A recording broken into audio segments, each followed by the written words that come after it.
দেবদাস ভাবিয়াছিল তাহাকে ছাড়া পার্বতী মরিয়া যাইবে, অথচ তাহার জ্বরটুকু অবধি আসলো না।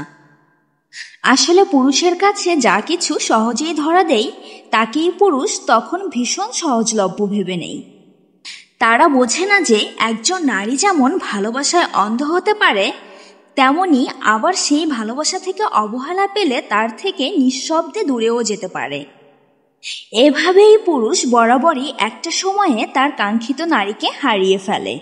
আর এই চরম সত্যটাকে সময় থাকতে না বোঝাটাই ছিল দেবদাসের জীবনে সবথেকে বড় অভিশাপ, যার ফল সে জীবন দিয়ে ভোগ করেছে।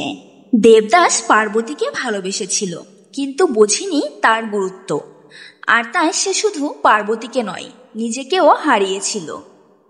মরাল অব দ্য স্টোরি, সহজলভ্য মানেই সস্তা নয়। কখনো কখনো যা সহজে পাওয়া যায় সেটিও জীবনের সবচেয়ে দামি সম্পদ হয়ে ওঠে। সময় থাকতে মূল্য বোঝাটাই শ্রেয়।